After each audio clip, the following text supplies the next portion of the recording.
Wayne County, Ohio. September 1978.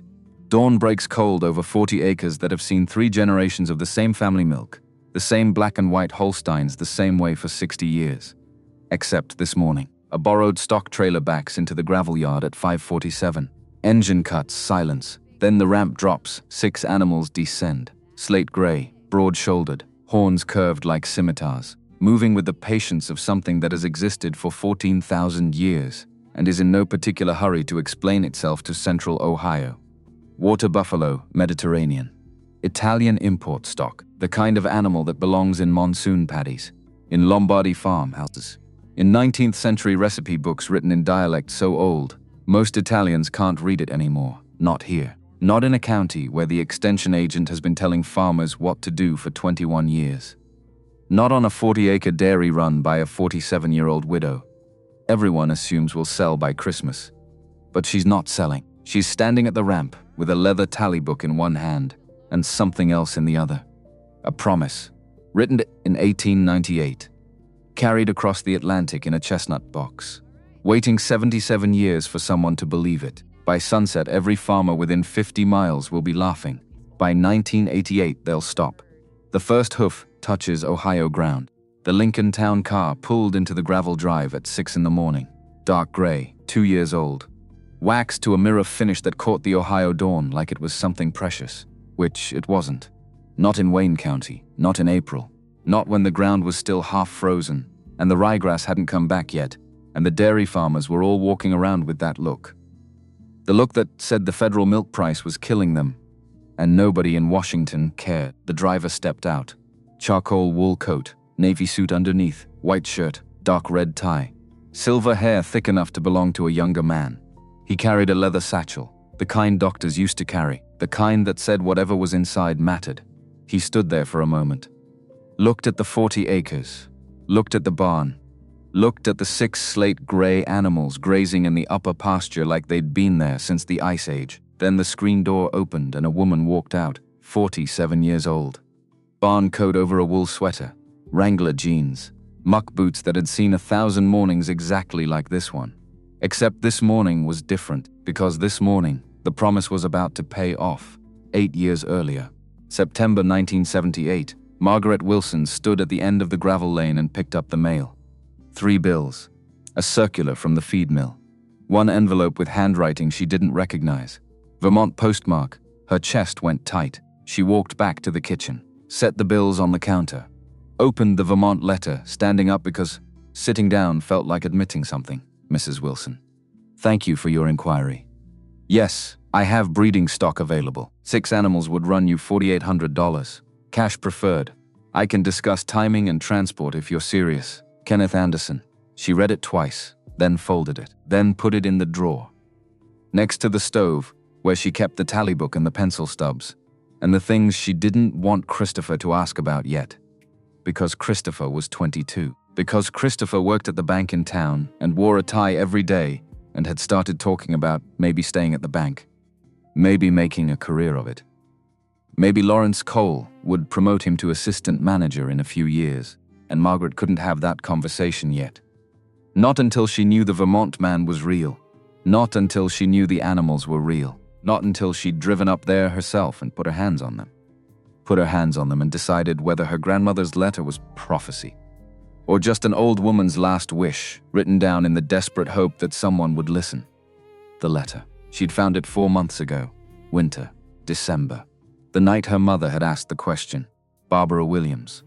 78 years old. Lived in the Worcester Mennonite care home on the south side of town. Had Alzheimer's, which meant most days she didn't know what month it was. Didn't know Margaret's husband was dead. Didn't know she'd already asked the same question 6 times in the last hour. But that night in December, that one night, Barbara had looked up from the small wooden chair next to her bed, and her eyes had been clear. Completely clear, the way they used to be before the fog rolled in. She'd reached out, touched Margaret's hand. Her voice came out steady. No waver, no confusion. Did you open the box? Margaret's breath caught. What box? The chestnut box. The one your grandmother gave me. The one I gave you in 71 when I moved here. Did you open it? Margaret hadn't opened it. Not in 7 years. It sat in the cedar chest at the foot of her bed, Had sat there since the day Barbara moved into the care home.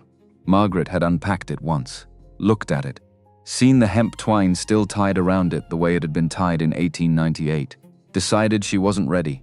Not yet. Barbara's hand squeezed, her eyes filled. Greta. She hadn't called Margaret by her childhood name in 4 years. Yes, Mama, open it. Your grandmother is asking when you're going to open it. The moment stretched.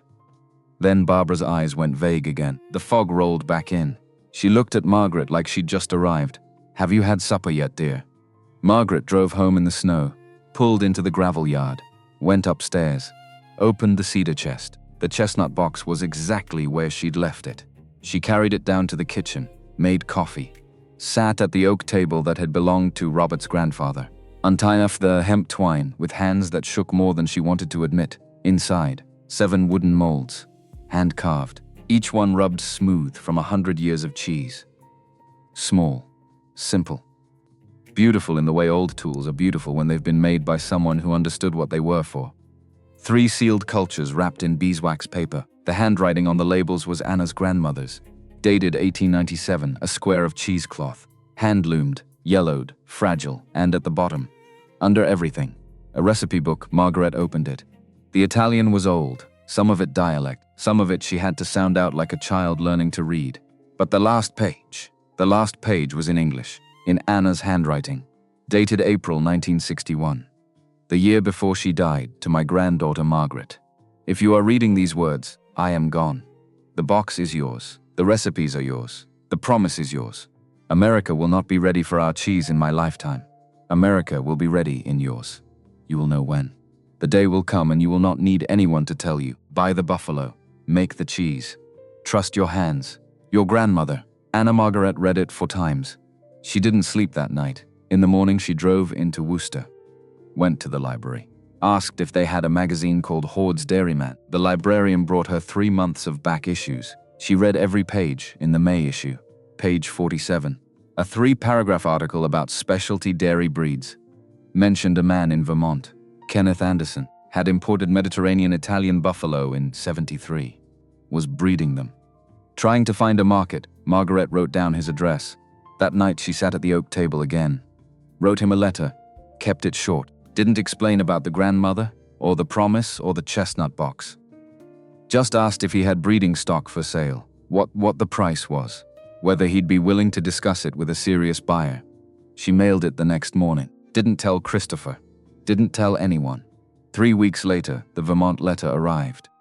And now it was May, and Margaret was standing in the milking parlor at 5:30 in the morning with a carpenter's pencil, and a roll of twine, and a 40-foot length of white oak that Robert had sawn from the wood lot in 68 and stored under the equipment shed.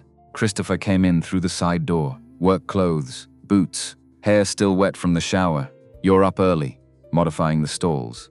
He looked at the oak plank, looked at her, didn't ask, which meant he'd learned, which meant 4 years of watching his mother run the farm alone, had taught him when to push and when to wait. Need help?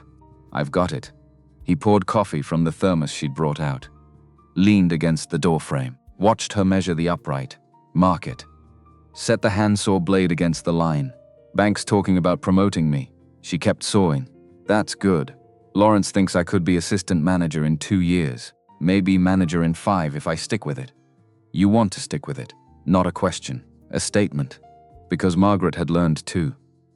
Had learned that the way you asked the question shaped the answer. And she needed to know what Christopher actually wanted. Not what he thought she wanted to hear. He was quiet for a long moment. Then, I don't know yet. She finished the cut. Set the saw down. Looked at him. You've got time to figure it out, do I? Now it was a question. Now it meant something. Because Christopher wasn't asking about the bank. He was asking about the farm. About whether there was a farm to come back to. About whether his mother was going to keep running 40 acres of Holstuff her dairy for the rest of life, or whether something else was happening. Something she hadn't told him about yet. Margaret picked up the oak upright, carried it to the first stall.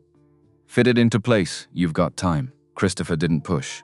Finished his coffee, set the thermos down, walked back out to feed the Holsteins, and Margaret kept working. By August she'd modified 6 stalls, made them wider, made them taller, Added 4 inches on each side to accommodate the broader shoulders. Added 3 inches vertical clearance for the horns. Used the old Lincoln arc welder Robert had bought in '65 to attach new tie rails. Poured a deeper trough at the front for the larger feed ration. She did it all on Saturday afternoons, when Christopher was in town, when nobody was watching.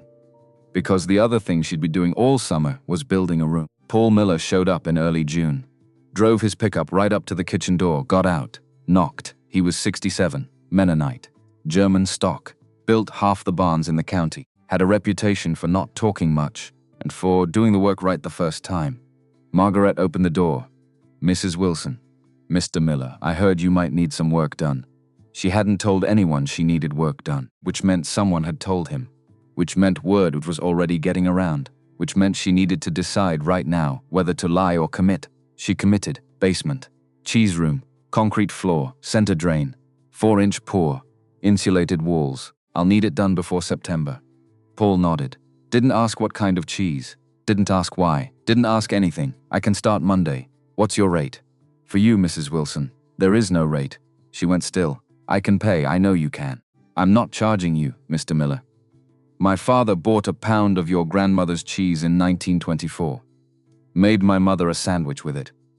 He talked about that sandwich for the rest of his life. He died in '63. I'm building your cheese room. I'm not taking money for it. Let me build it. Margaret's throat went tight. She nodded. Paul started Monday. By the end of July, she had a proper cheese room. Poured concrete, smooth white walls, 2 stainless steel vats she'd picked up at a Cleveland estate auction for $90 apiece. 4 wooden stretching tables Paul had built to her specifications. A hand-cranked curd cutter Christopher had welded from an old Alice Chalmers flywheel without asking why. A small aging room insulated with packed barn straw, and on the wall, above the stretching tables, a glass case. Inside the glass case, 7 wooden molds her great-great-grandfather had carved in 1879. She didn't use them, couldn't use them. Food safety regulations wouldn't allow it.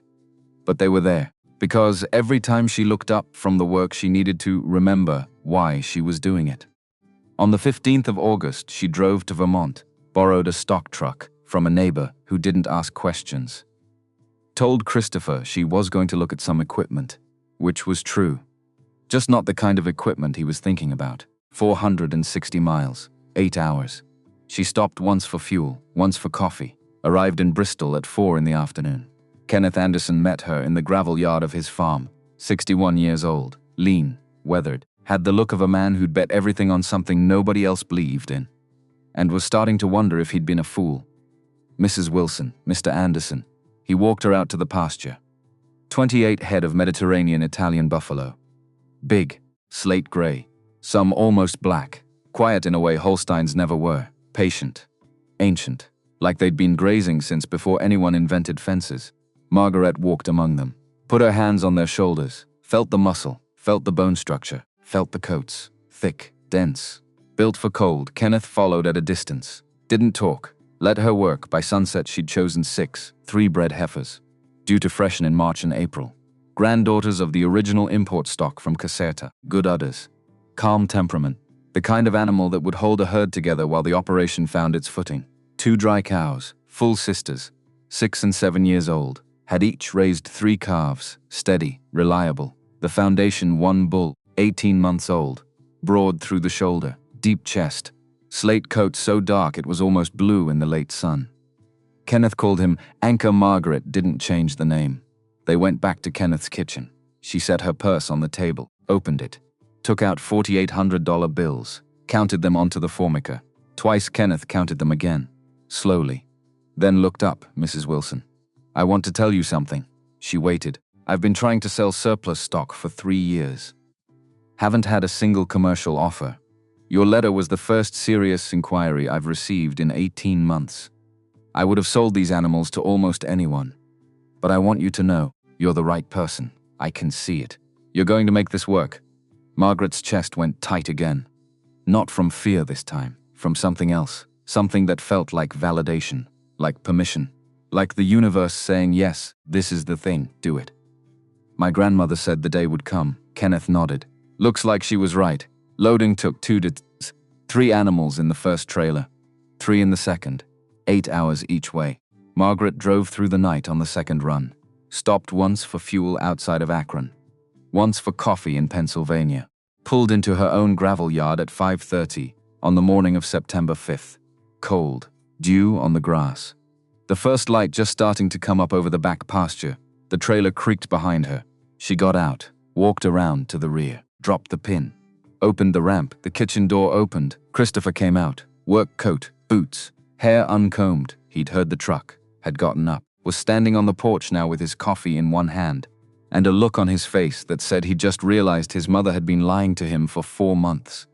The first buffalo descended, slow, careful, placing each hoof like it mattered. Then the second, then the third. Christopher set his coffee down, walked across the gravel, stopped 10 feet from the ramp, didn't speak for a full minute, just watched. Then his voice came out quiet, steady, not angry, not confused, just trying to understand. Mother, what are these animals? Margaret closed the ramp, latched it, turned to face him. These are what your great-great-grandmother carried across the Atlantic in her mind in 1898. We are going to make her cheese. Christopher looked at the buffalo, looked at his mother, looked at the buffalo again. Does anyone in the county know? Not yet. They will by Sunday. Yes, they will. He picked up his coffee, took a long drink, set it back down. I'm going to need bigger story than that when Lawrence asks me about it Monday morning. I'll give you the whole story tonight. After I bring the second load home. There's a second load, 3 more in Vermont. I'm leaving in an hour. Christopher rubbed his face. Then he started to laugh. Not mockery, not disbelief. Just the sound of a man realizing his mother had been planning something for months and he'd missed every single sign. You've been building those stalls since May. Since May, the cheese room. Paul Miller finished it in July. The trip to Cleveland for equipment, estate auction. Bought 2 vats and a hand crank. Christopher shook his head, looked at the 3 buffalo now grazing peacefully in the upper pasture, like they'd been there their whole lives. You're either the smartest woman in Wayne County or the craziest. We'll find out. She climbed back into the truck, started the engine, pulled out. Christopher stood in the gravel yard and watched her go. When she got back that evening, 6 buffalo in the pasture. The whole county was going to know by morning, because Donald Moore's brother saw them, driving Route 83 from the south. On his way to the cattle auction at Mount Hope, glanced over the fence at the Wilson pasture, hit the brakes, pulled onto the gravel shoulder, sat in his truck for 30 seconds, staring at 6 slate-gray animals that had no business being in Wayne County. Then he turned around, drove straight to Worcester.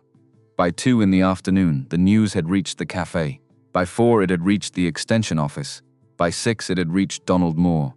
Donald was 59, had been the Wayne County extension agent for 21 years. His brother-in-law, Richard Thomas, owned the biggest commercial dairy operation in the county.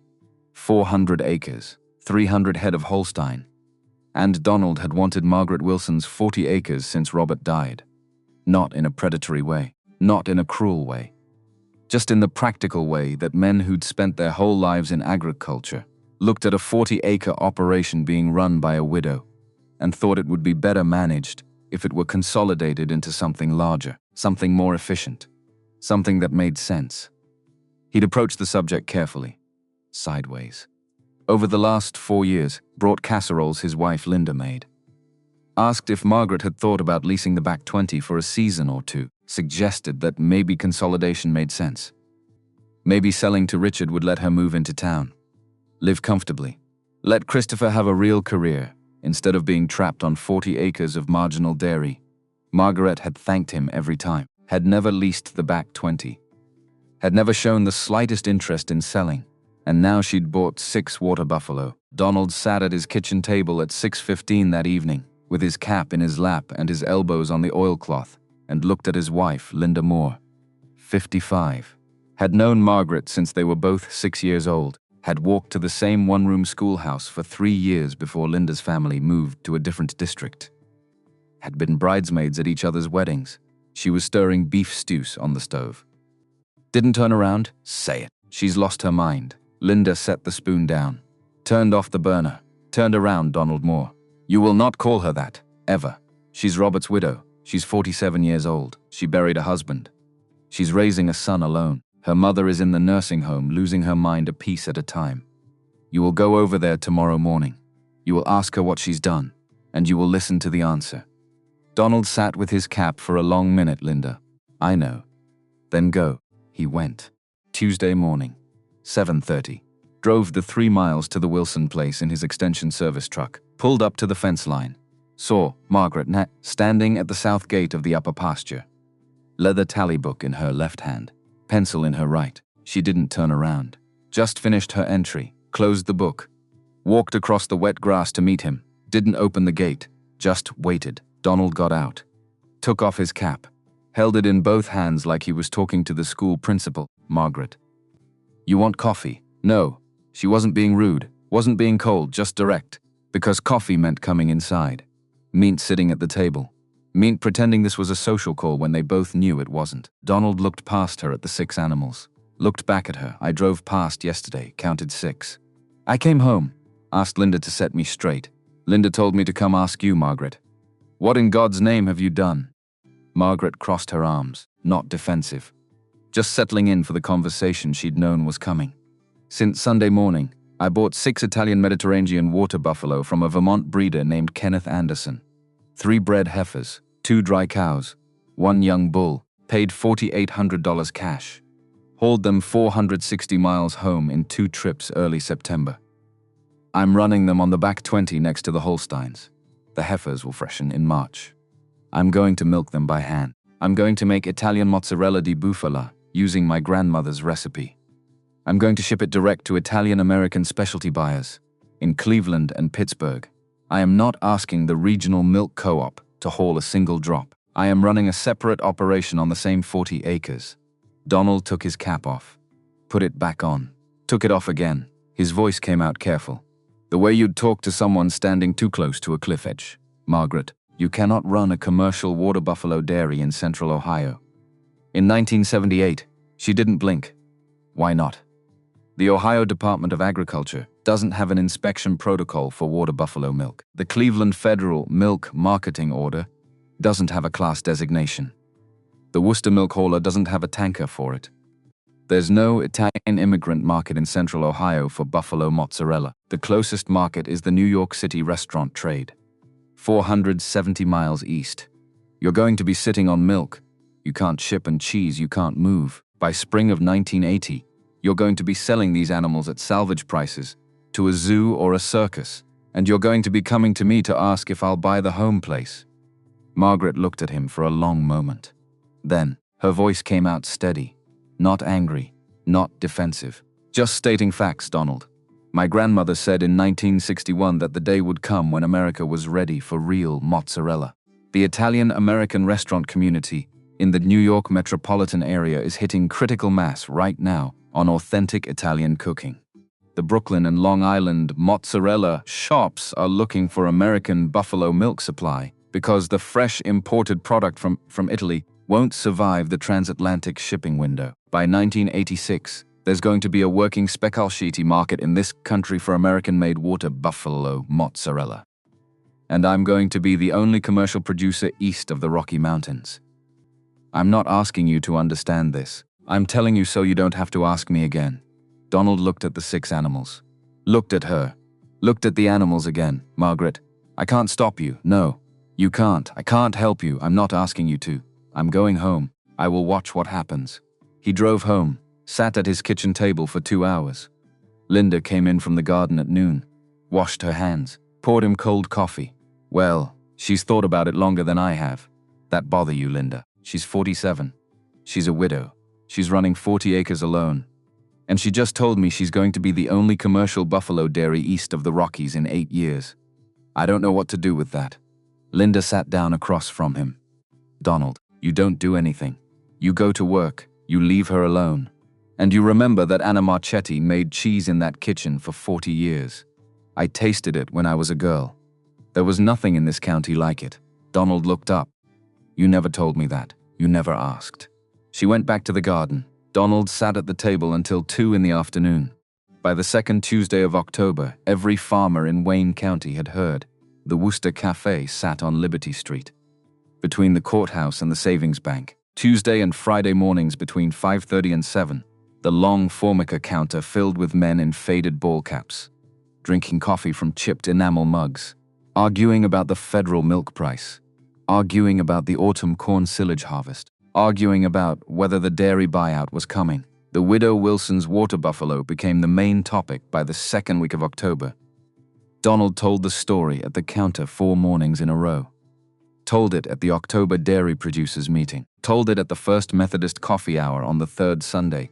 By the end of the month, he'd told it to every farmer within 50 miles. The story changed slightly with each telling. Got smoother, got funnier, got sadder depending on who was listening. The mockery wasn't cruel.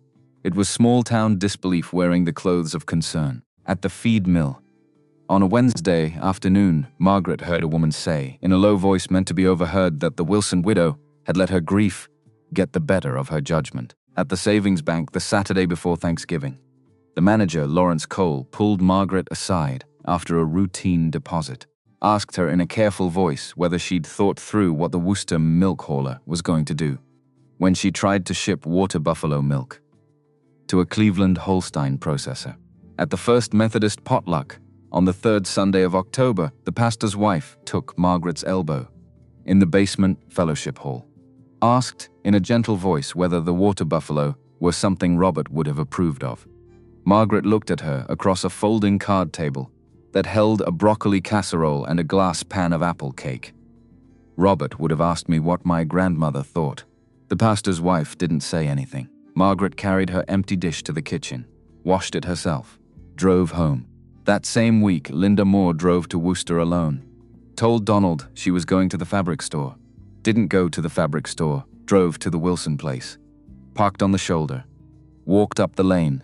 Didn't knock at the kitchen door. Walked straight to the barn. Found Margaret in the milking parlor, scrubbing inflation rubbers on the surge milkers. Margaret turned around. Linda's voice came out quiet.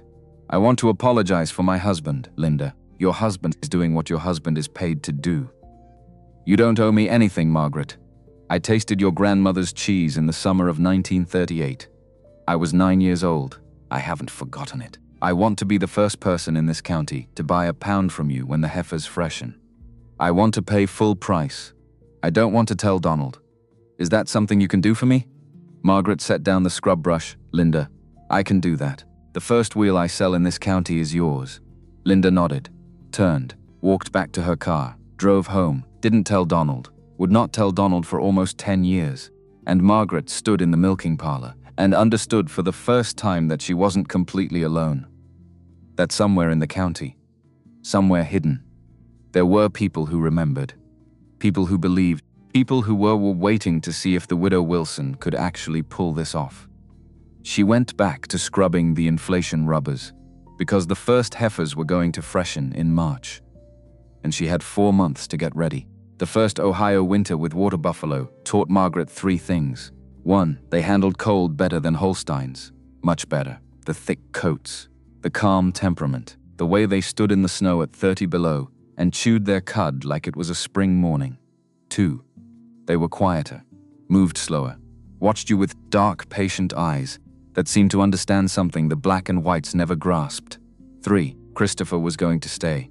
He didn't say it, didn't announce it, just started spending more time in the barn. More time with the buffalo, learning their rhythms, learning their names. He named the bull first, Anchor, because Kenneth Anderson had already named him that and it fit, solid, dependable.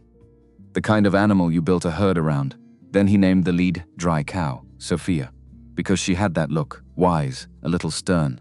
The matriarch. The 3 bred heifers got names from the recipe book. Lucia, Rosa, Maria, after Margaret's great aunts on the Italian side. The ones Anna had written about in the margins. The ones who'd taught her to make the cheese in the first place. Margaret didn't comment. Just watched her son come home from the bank every evening at 5. Watched him change into work clothes. Watched him head straight to the back pasture to check on the herd. And she knew Christopher wasn't going to be assistant manager in 2 years. Wasn't going to be manager in 5. Because you didn't name animals you were planning to leave behind. Lawrence Cole figured it out in December, called Christopher into his office on a Tuesday afternoon, closed the door, gestured to the chair. Christopher sat. Lawrence was 58. Had run the Worcester Savings Bank for 23 years. Had a reputation for being fair, for being direct, for asking the questions other people were too polite to ask. He leaned back in his leather chair, folded his hands on the desk. The buffalo, not a question. A statement. Because everyone in Wayne County knew about the buffalo by now. The story had made its way through every cafe, every feed mill, every church potluck. The widow Wilson and her 6 water buffalo. The joke that wouldn't die. Christopher waited. Your mother serious about this? Yes, sir. How serious? She's modified 6 stalls in the milking parlor. Built a cheese room in the basement. Ordered specialty equipment from Pennsylvania.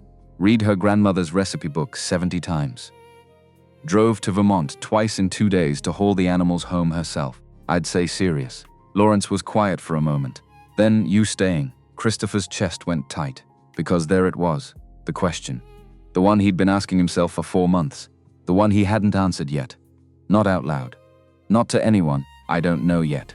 Christopher. Yes, sir. The bank needs good people. You're good people. I'd like to promote you.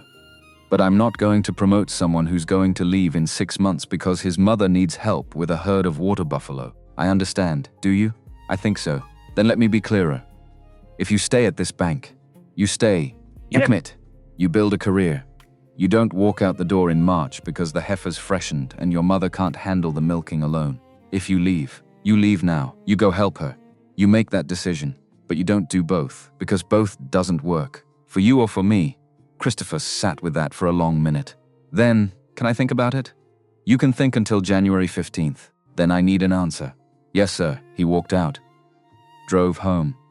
Found his mother in the milking parlor checking the modified stalls, making sure the measurements were right, making sure the tie rails were secure, making sure everything was ready for March. She looked up. How was work?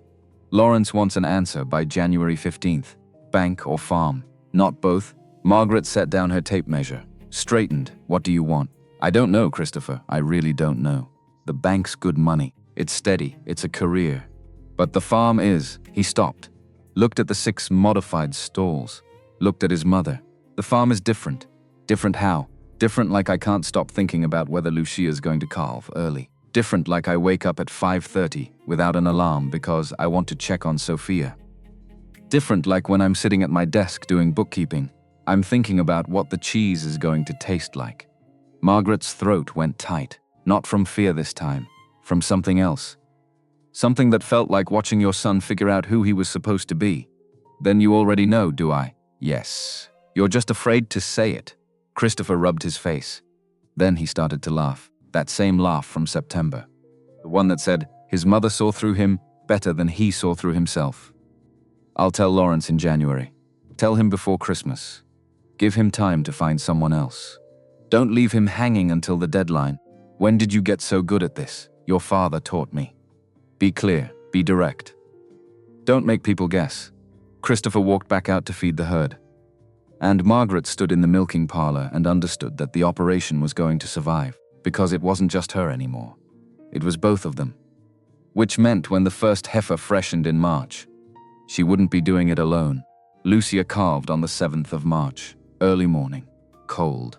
Margaret found her in the back corner of the pasture with a wet slate-gray calf already standing, already nursing. Which meant Lucia's milk was coming in, which meant it was time. Margaret brought her into the modified stall at 5:30 that evening. Christopher was already there. Had the larger diameter inflation cluster ready. The one he'd welded onto the spare surge milker frame back in August. The one Margaret had ordered from the Lancaster, Pennsylvania supplier, who handled specialty livestock equipment for Amish operations. Lucia stood quiet, patient. Let Margaret attach the cluster. Let the machine do its work. The milk came slow at first. Buffalo weren't like Holsteins, didn't let down fast, didn't let down easy. Required gentle hands, required time, required trust, but it came, pale, cream-colored, thick. Margaret caught it in a stainless steel bucket, held it up to the light, 8.5% butterfat. Maybe 9. Double what a Holstein gave. Triple the cream. The kitchen was going to smell like nothing Wayne County had ever produced. Rosa freshened 2 weeks later. Then Maria the first week of April. By the 7th of April, Margaret had 3 buffalo in milk. Was hand milking twice a day, dawn and dusk. was filling 2 5-gallon stainless buckets every 24 hours, was ready to make the first wheel. Christopher took the day off work, told Lawrence he needed a personal day, didn't explain why. Lawrence didn't ask, just nodded, because Lawrence had figured out by then that the Harris family was doing something that didn't fit inside normal banking hours. Margaret started at 6 in the morning, poured the milk into the first stainless vat, the one Paul Miller had helped her position on the wooden stand in the beef and cheese room, lit the propane burner underneath, watched the thermometer. Christopher stood next to her. Didn't talk, just watched. The milk heated slow, had to hit 92 degrees Fahrenheit. Exactly, not 90, not 95. 92, when it did. Margaret added the starter culture, not Anna's original sealed cultures from 1897. Those were too precious, too old, too fragile for commercial work. But a modern lab culture based on the same method, the same bacteria, the same process. USDA compliant, food safe, legal. The culture went to work. The milk began to thicken, began to cloud, began to form that thing that happens when liquid becomes something else. Something structured, something purposeful. The curd, it formed slow, like clouds gathering before rain, soft, delicate, floating in the way like it was deciding whether to commit. Margaret waited, watched, let it happen in its own time. When the curd was ready, she took the hand-cranked cutter, the one Christopher had built from the old Alice Chalmers flywheel, lowered the blades into the vat, turned the crank. The curd broke into small pieces, uniform, even, the size Anna's recipe called for. Then came the stretch. This was the part that separated real mozzarella from the factory product. This was the part that required hands that knew, required muscle, memory, passed down through 4 generations of Italian cheesemakers who'd learned from the grandmothers who'd learned, from their grandmothers who'd learned in stone farmhouses in the Lombardy Alps before anyone thought to write it down. Margaret heated water to 170 degrees in the second vat, scooped the curd, dropped it into the hot water, let it soften, let it become pliable. Then she reached in, bare hands, hot, almost too hot, but not quite, grabbed the curd, pulled it, stretched, like taffy, like warm bread dough, like something alive that wanted to be shaped. She pulled, folded, pulled again, folded again. Christopher watched without breathing, because this was the thing, this was the moment. This was where his mother's hands remembered what Anna's hands had known 80 years ago, what Anna's grandmother's hands had known before that, what the women in the Lombardy farmhouse had known for generations before anyone invented refrigeration or pasteurization, or the idea that cheese should be made in factories instead of kitchens. The stretch went on for 3 minutes, 4, 5. Then Margaret shaped it, formed it into a ball. Smooth, perfect. Placed it in the food-grade stainless mold to set. Not the wooden molds from 1879. Those stayed in the glass case on the wall. Those were memory. Those were shrine. Those were the reason for doing this, but not the tool for doing it. She made 3 more balls from the same batch, then pulled them from the molds, set them on a white ceramic plate, carried the plate upstairs to the oak table, set it down, looked at Christopher. Neither of them spoke, because this was it. This was the thing they'd been working towards since September, since August, since the night Margaret opened the Chestnut box and read Anna's letter, and decided that the promise was hers to keep. Christopher reached out, took 1 ball between his thumb and forefinger. The cheese was still warm, still soft, still perfect. He put it in his mouth, chewed once, stopped chewing, set his hands flat on the table. His eyes filled. He didn't speak for almost a minute. Then, his voice came out raw, like something had broken loose in his chest and was trying to get out. Mother, where has this been hiding my entire life? Margaret's own eyes went wet, not from the cheese. From watching her son understand. From watching him taste what Anna had carried across the Atlantic in her mind. What had been waiting in the recipe book for 77 years. What had been promised on a porch in Wayne County in 1937, when Margaret was 6 years old, and didn't understand yet what the promise meant. It's been waiting in your great-great-grandmother's recipe book since 1898. Christopher picked up another piece, tasted it, set it down, looked at his mother. The bank is wrong about us. Lawrence is wrong. Donald Moore is wrong. Every man in the Worcester Cafe is wrong. They are all wrong. They're not wrong yet. Not until we sell a pound. They're wrong starting next week. Margaret wrapped half the wheel in waxed paper, tied it with hemp twine, drove the 4 miles to the Moore farm the next morning. Donald was at the extension office. Linda was in the kitchen. Margaret knocked. Linda opened the door, saw the bundle, knew immediately what it was, took it with both hands like it was something fragile, something precious. How much? $2.50. Why $2.50? That's what your mother paid mine in 1938. Linda smiled, went to the cookie jar on top of the refrigerator, pulled out 2 singles and 2 quarters, handed them over. I'm going to eat this with Donald on a Sunday, when he's too distracted to ask where it came from. Linda, he's going to know eventually. Not yet. She closed the door, unwrapped the bundle in the kitchen, cut 1 thin slice, tasted it, sat down at the table, didn't move for 10 minutes, put the cheese in the bottom drawer of the refrigerator behind the leftover ham, went on with her day, and Margaret drove home knowing she'd sold the first pound, which meant she could sell the second. The second was harder, because the second wasn't a friend. The second was a stranger. The second was a restaurant owner in a city 86 miles away who didn't know her, didn't know Anna, didn't know the promise, didn't care about any of it, unless the cheese was good enough to justify the price. Margaret borrowed a station wagon from Christopher's college roommate. On the 20th of April, put the second wheel in a brown paper grocery bag on the front passenger seat, drove north on Route 386 miles, 2 hours, through farm country that looked exactly like Wayne County, except bars were a different color and the silos had different names painted on the sides.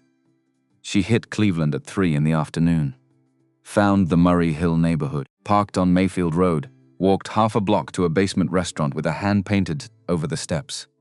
Rodriguez's. The steps went down. The restaurant was empty. Mid-afternoon lull. A man in a white apron was wiping glasses behind the bar. He looked up, 63 years old, Sicilian, had that look. The one that said he'd seen everything, survived everything, wasn't impressed by much. His voice came out careful, polite, but firm, Signora. We open at 5. Margaret set the bag on the bar. I'm not here to eat. I'm here to sell you cheese. He stopped wiping. Set down the glass. What cheese? Mozzarella di bufala. From a herd of Mediterranean water buffalo in Wayne County, Ohio. My grandmother's recipe, Lombardy. 1898. Joseph Rodriguez looked at her for a long moment, not hostile, just skeptical. Because Cleveland had heard every pitch, had seen every hustler, had met every person who thought they had something special, Signora. There is no buffalo dairy in Ohio. There is now. I've been milking 3 buffalo by hand for 6 weeks. I made this wheel 4 days ago. I drove 86 miles to ask you to taste it. If you don't like it, I'll drive home and not come back. If you like it, we can talk. Joseph came around the bar, took the bag, carried it to the kitchen. Margaret waited 4 minutes. When he came back, he wasn't carrying the bag. He was carrying a small folding knife. The blade was open. There was a small flake of fresh white cheese on the tip. He looked at her across the bar. His eyes were wet, set the knife down. Poured her a glass of red wine she hadn't asked for. His voice came out thick, like something was caught in his throat. Signora. Sit down. Margaret sat. I tasted my grandmother's cheese in Palermo in the summer of 1926. I was 8 years old. My father took me to a farmhouse outside the city. She made it for us fresh that morning. I have not tasted that cheese since. I have eaten cheese in this country for 31 years. I have eaten what they sell as mozzarella in Cleveland and Pittsburgh and Buffalo and Chicago. I have eaten what they ship from New York. I have eaten what the Italian importers bring in at $100 a pound. I have not tasted my grandmother's cheese. He picked up the knife again, looked at the white flake still on the blade, until today, set the knife down, looked at Margaret. Signora, I will buy every wheel you can make. I will pay you $7 a pound, cash, every Friday. I want 12 pounds the first week. I want 15 the second. I want 20 by the end of May. Margaret's chest went tight, not from fear, from validation, from the universe saying yes. Yes, this is real. Yes, this matters. Yes, you are right to believe, Mr. Rodriguez. I can do 12. I cannot do 20 by the end of May. The herd is too small. By the end of the summer, I can do 20. Then, by the end of the summer, bring me what you can each week. I will pay cash. I do not want a check. I do not want a contract. I want a handshake. He held out his hand. Margaret shook it. Drove home that evening, with $84 in 10s and 1s in a manila envelope on the passenger seat. The first commercial check for Water Buffalo Mozzarella di Bufala in the state of Ohio. Except it wasn't a check, it was cash, from a Sicilian's apron pocket. On a handshake, in a basement on Mayfield Road, Margaret laid the envelope on the kitchen table for Christopher to see. He didn't say anything, just poured himself a glass of milk from the refrigerator, sat down across from her. "You did it, we did it, Mother. I told Lawrence yesterday, I'm quitting the bank in September. I'm coming home full-time." Margaret's throat went tight again. "You sure?" "I'm sure. I've been sure since December. I was just afraid to say it. Your father would be proud." "Yeah, he would." They sat at the table in the kitchen that had belonged to Robert's grandfather.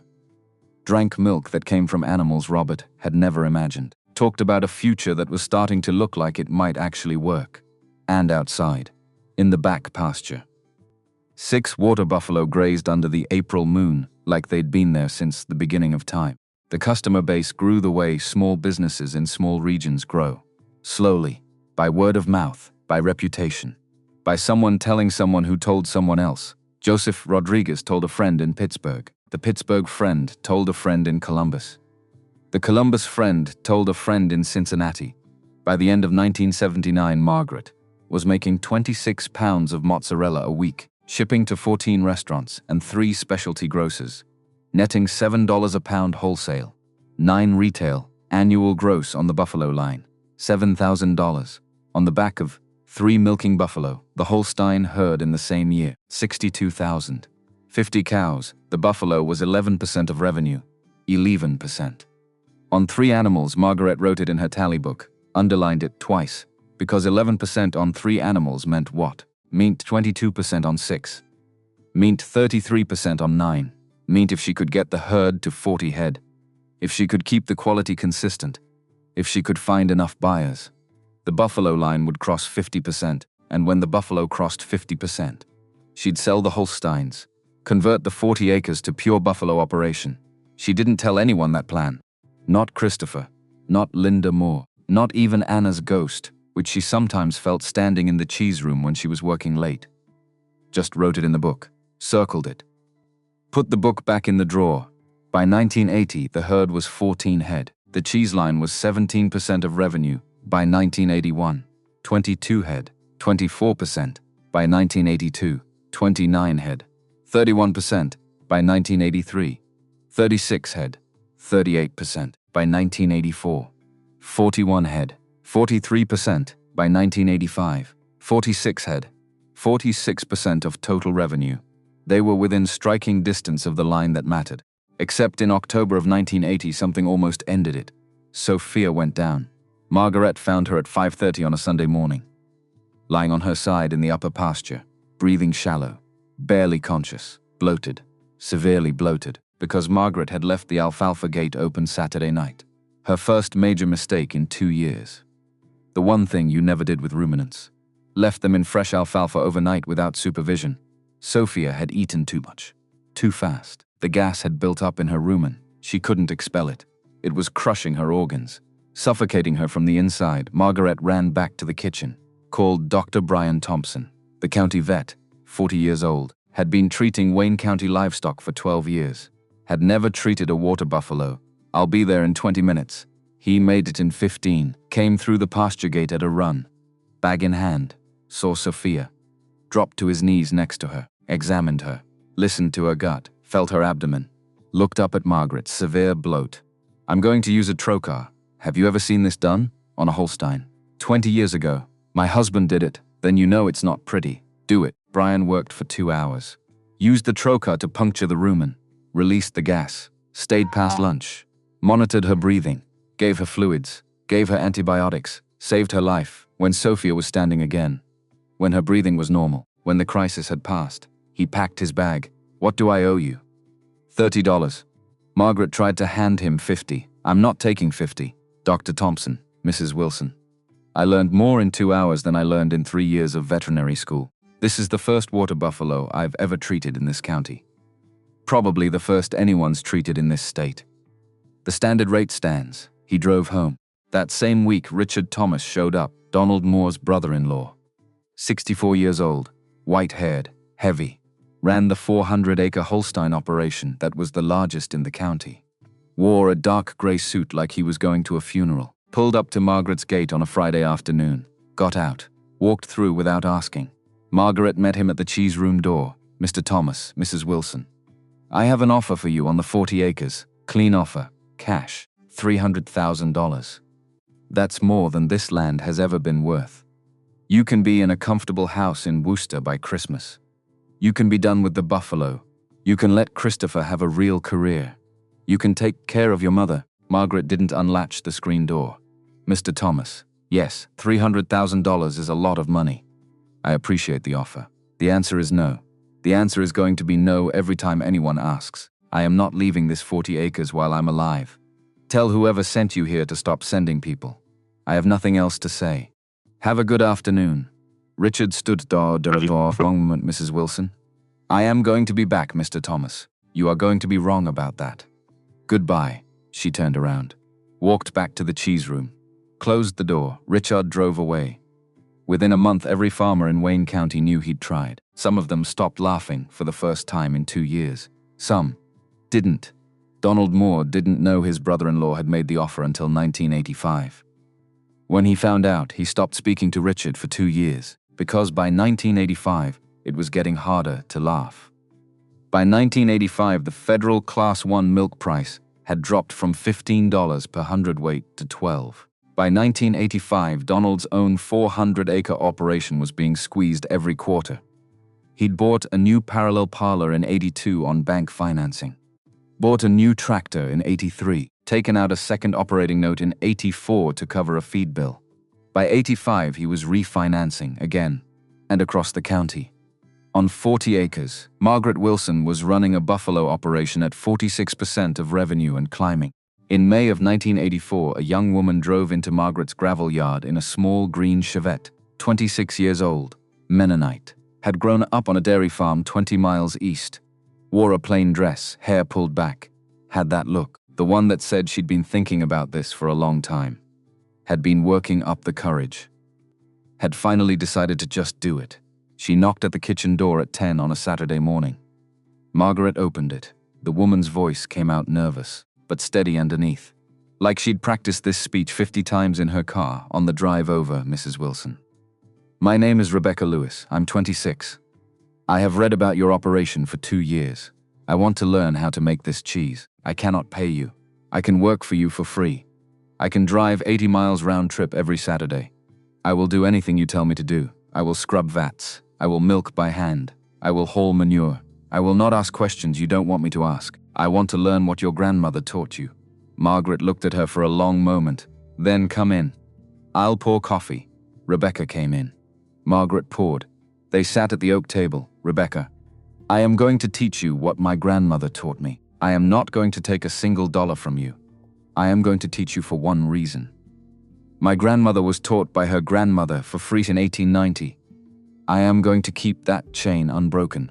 You will be the first link of mine. There is one condition. Yes, ma'am. When you have your own operation, you will teach the next woman who comes to your door. The same way. Free. For one condition. That she teaches the next. That is the chain. Do not break it. Rebecca's eyes filled. I will not break it. I swear. Then come on Saturday at 5 in the morning. Bring boots. Rebecca came every Saturday for the next 4 years. She'd be running her own 20 buffalo dairy in Holmes County. By 1992, she'd teach 2 more women by 98. The chain would extend to 14 working buffalo dairies across 4 counties by 2006.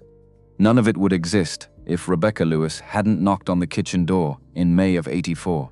None of it would exist if Margaret hadn't remembered what Anna told her. About the chain, about the teaching, about the promise that got passed down. Not through money, but through hands that knew how to stretch warm curd into something that tasted like home. The Worcester Cafe changed its tone, 1982. Hobby income. Can't last, 1984. Seems to work somehow. You have to give her something, 1985. Donald stopped commenting at the cafe. Stopped commenting anywhere.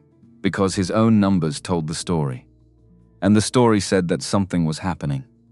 Something nobody had predicted. Something that made the extension agent who'd spent 21 years telling farmers what to do look like he didn't know what he was talking about. Which he didn't. Not about this. Not about water buffalo. Not about specialty dairy. Not about the promise a grandmother, a maid, to a granddaughter in 1937. December 4th, 1985. Margaret picked up the mail at the end of the gravel lane. 3 bills. A circular from the feed mill. 1 envelope handwritten. Careful Italian script. Black ink. Brooklyn. Return address. She stood at the lane for a full minute. Didn't open it. Didn't move. Because this was it. This was the thing she'd been waiting for. Not consciously. Not like she'd been checking the mailbox every day thinking today's the day.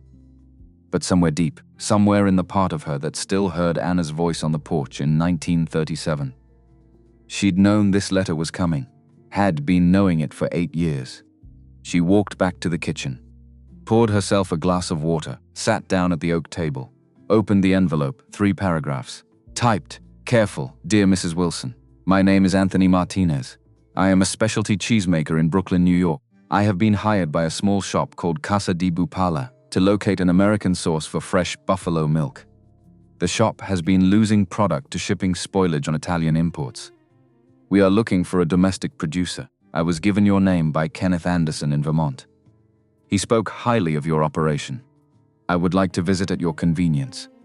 I will drive from Brooklyn.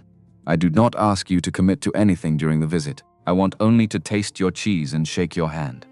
I propose April of 1986 if that suits your schedule. Respectfully, Anthony Martinez. Margaret set the letter on the table, put her hands flat on either side of it, closed her eyes for almost a full minute.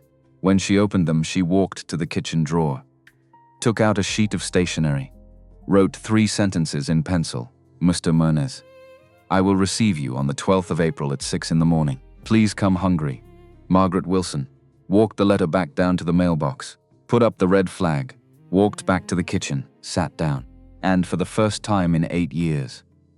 Since the morning she walked 6 water buffalo off a borrowed livestock trailer. Since the afternoon Donald Moore stood at her gate and told her she was going to fail. Since the night she read Anna's letter by lamplight and decided the promise was hers to keep. For the first time, she let herself believe it was actually going to work. Anthony Martinez drove 470 miles in a single 12-hour run on the 11th of April. Left Brooklyn at 5 in the morning. Dark. Streets empty except for delivery trucks and shift workers heading home. Drove through New Jersey on the turnpike. Across Pennsylvania on the interstate. Into Ohio on Route 80 just as the sun came up over Youngstown. Stopped twice. Once for fuel outside Wilkes-Barre. Once for coffee outside Youngstown. Pulled into a small motel on the east side of Worcester at 4 in the afternoon. Slept 10 hours. Was in Margaret Wilson's gravel yard at 6 the next morning. The Lincoln was dark gray, 2 years old, waxed to a mirror finish. Because Anthony Martinez understood that when you drove 470 miles to ask a widow farmer if she'd sell you cheese, you showed up looking like someone who could pay for it. He stepped out. Charcoal wool coat, navy suit underneath, white shirt, dark red tie, silver hair thick enough to make him look younger than 54, carried a leather satchel, carried a small wooden box. The screen door opened before he knocked. Margaret came out. Barn coat, wool sweater, Wrangler jeans, muck boots. 47 years old. Looked exactly like what she was. A woman who'd been up since 4:30 milking buffalo by hand in an Ohio winter that still hadn't quite let go. Mr. Martinez, Mrs. Wilson, come in. I have coffee. I would be grateful. They went inside. Margaret poured. They sat at the oak table that had belonged to Robert's grandfather. The same table where she'd read Anna's letter 4 years ago.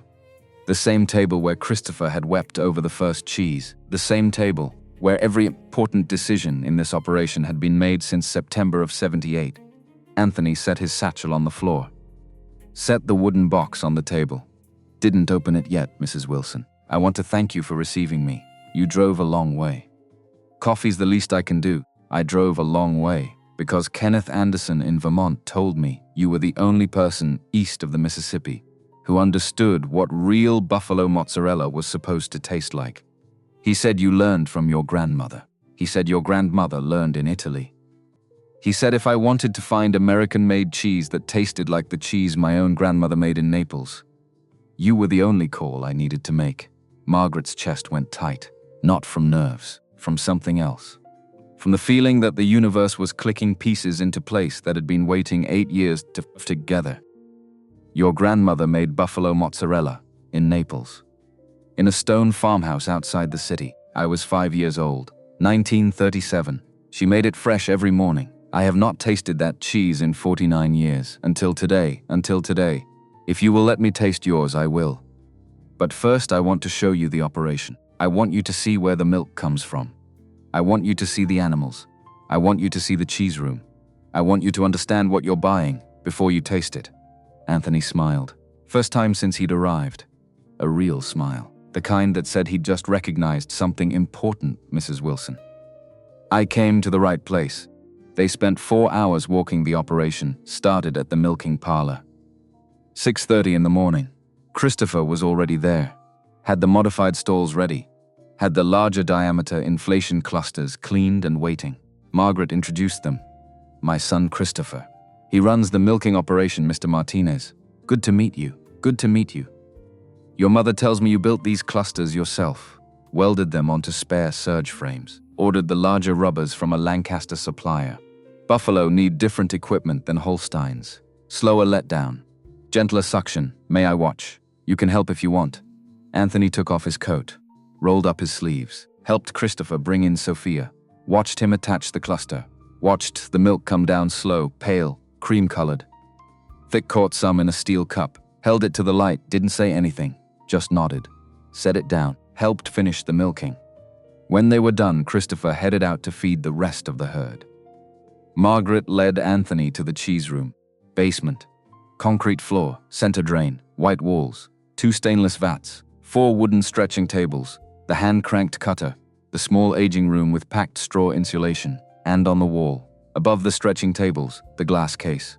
Anthony stopped, walked over to it, stood there for 3 minutes without speaking. Inside the case, 7 wooden molds, hand-carved. Each one rubbed smooth from 100 years of use. Small, simple, beautiful in the way old tools are beautiful when they were made by hands that understood their purpose. Anthony's voice came out quiet, almost a whisper, Mrs. Wilson. These molds, my great-great-grandfather Tommaso King carved them in 1879. He cut them from a single block of Italian alder. They're for ceremony. The food-grade molds we use for production are next to the stretching tables. Anthony nodded, kept looking at the wooden molds. My grandmother had molds like these. They burned in the war in 1943. Naples was bombed. Her farmhouse was destroyed. She lost everything. I have not seen molds like these since I was a child. He turned around. Looked at Margaret. Thank you for showing me this. This is why I drove 470 miles. Not just for the cheese, for this. For knowing that someone still remembers. Still cares. Still keeps the old ways. Margaret's throat went tight. My grandmother said the old ways were the only ways that mattered. She said America would forget them for a while. Then remember. Then need them again. She said when that happened, our family would be ready. Your grandmother was right. She usually was. They went back upstairs. Margaret had laid out a small spread on the kitchen table. White ceramic plate. 3 fresh balls of mozzarella di bufala. Made yesterday. Still perfect. Glass dish of olive oil from a Cleveland importer she'd been buying from since '81. Small bowl of crushed black peppercorns. Loaf of sourdough bread from the Mennonite bakery. Anthony sat down, looked at the plate, reached out, took 1 piece between his thumb and forefinger, put it in his mouth, chewed, stopped, set the piece down, took a 2nd piece, chewed again. His eyes filled. He looked across the table at Margaret, looked for a long time. Then, his voice came out thick, raw, like something had broken open in his chest that he'd been keeping sealed for 49 years, Mrs. Wilson. This is the cheese my grandmother made in Naples in 1937. I was 5 years old. I have eaten cheese in this country for 38 years. I have not tasted this. Until today, he set his hands on either side of the white plate. Took a breath. Steadied himself. I would like to talk to you about a supply contract. Margaret nodded. Talk. Anthony opened his leather satchel, took out 4 typed pages, set them on the table. Casa di Bufala letterhead, Brooklyn address, professional, clean. The kind of contract that said this wasn't a handshake deal anymore. This was commercial. This was real. This was the thing Margaret had been building toward for 8 years. The terms were straightforward. £300 per week of fresh mozzarella di bufala, handmade to specifications, packed in waxed cheese paper, shipped via overnight refrigerated freight to the Casa di Bufala receiving dock in Brooklyn. Base price: $22 per pound, which was 5 times the regional Class 1 milk equivalent price, which was 3 times what Margaret had been getting from Joseph Rodriguez and her Cleveland accounts. Annual revenue at full delivery: $343,000. Contract term: 5 years exclusive. Margaret read it 3 times, wrote 2 questions in pencil in the margin of the 3rd page, looked up the summer months. Buffalo give less milk in July and August. I cannot guarantee 300 pounds every week through the hot season. What can you guarantee? 220 pounds July and August. 300 the rest of the year. I can work with that. We'll adjust the minimum floor for those months. Annual total stays the same. Margaret nodded, wrote that down. Moved to the second question: my Cleveland and Pittsburgh customers. I've been selling to them for 7 years. I will not break those relationships for a Brooklyn contract. Anthony didn't hesitate. How much do they buy? £18 a week. Across 9 accounts, then I reserve £18 a week in your production schedule. The contract covers the remainder. I will not ask you to abandon a single account. I will ask you to consult me before adding new ones. That's agreeable. Margaret signed at the bottom of the 4th page. 11:20 in the morning, April 12th, 1986. Anthony signed under her. Christopher and Rebecca witnessed. Both of them had been standing in the doorway, watching, not wanting to interrupt but not wanting to miss it either. Anthony stood, shook Margaret's hand, shook Christopher's hand, shook Rebecca's hand. Mrs. Wilson. I am going to write a letter to my grandmother's grave tonight. I am going to tell her I founded a cheese. I will mail the letter to the cemetery in Naples, Mr. Martinez. She will know. He smiled, picked up his coat, walked out to the Lincoln, drove back to Brooklyn that same afternoon, stopped once for fuel outside Akron at 3:30, stopped once for coffee in Pennsylvania at 7. Arrived at the Casa di Bufala, receiving dock at 12:40 in the morning of the 13th, carried the signed contract into the shop, laid it on the cutting table, spent the early hours writing a letter in Italian to his grandmother's grave, folded it, addressed it to the cemetery, mailed it the next morning, and in Wayne County, in a 40-acre dairy operation 3 miles west of Worcester.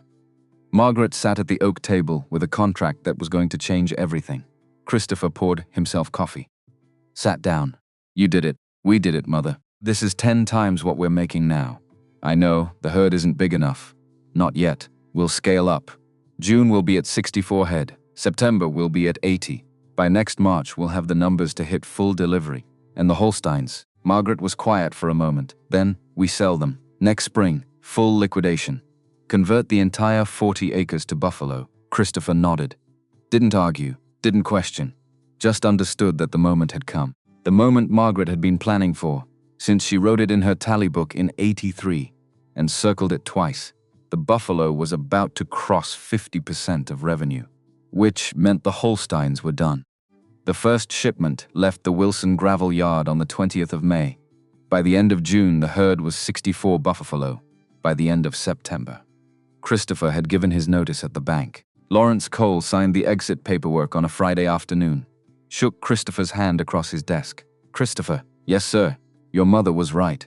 About the buffalo. About all of it. I told you in December of '78 that I was worried about her operation. I want to tell you now, in September of '86, that I was wrong. I have been wrong for almost 8 years. Christopher set down the pen, Mr. Cole.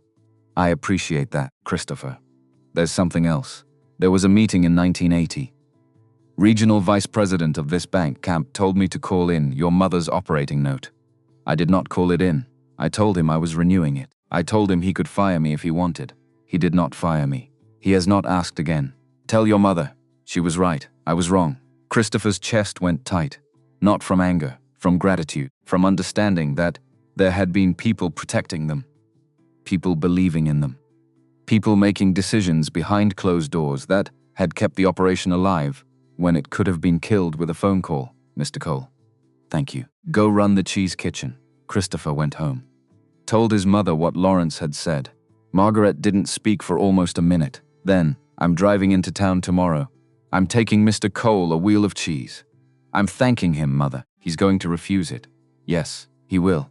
Then he will accept it. She drove in the next morning, handed Lawrence the wheel across his desk. He refused. She insisted. He took it. Went home that evening, ate it with his wife at the kitchen table. Didn't tell her where it came from until they'd eaten half of it. His wife looked at him. Lawrence, this is the best cheese I've ever tasted, I know. Where did it come from? The Wilson widow. The one with the water buffalo. The one I told you was going to fail in 1978. His wife smiled. You were wrong. Yes, I was. They finished the wheel. Lawrence went to bed that night thinking about the promises people make. The promises people keep. The promises that pay off when everyone else has stopped believing. By March of 1987, Margaret sold the Holstein herd. Full liquidation auction. Advertised in the Worcester Daily Record. Drew buyers from 3 counties. 50 head went in one afternoon. Good animals. Well maintained. But Holsteins, which meant commodity. Which meant they brought commodity prices. The Cleveland fluid milk hauler stopped coming after that. The 40 acres converted entirely to buffalo pasture by the end of April. By autumn of 87, the herd was 120 head. The cheese kitchen was running 6 days a week. Rebecca was full-time. A second apprentice had joined, Marta Reif, young woman from a Holmes County farming family. Quiet, serious, had the same look Rebecca had in 84. The look that said she'd been thinking about this for years and was finally ready to commit. By autumn of 88, the herd was 164 head, annual revenue, $386,000 on 40 acres the same year. Donald Moore's 400-acre Holstein operation grossed approximately $340,000. The math was final. 40 acres of buffalo, beating 400 acres of Holstein. On 10 times less land, the reversal was complete. Federal dairy buyout came in 86. 17 Wayne County dairies went under. The Class 1 milk price stayed at $12. Didn't recover. Wouldn't recover. Donald refinanced in October of 86. Got a 1-year extension with reduced collateral. Refinanced again in October of 87.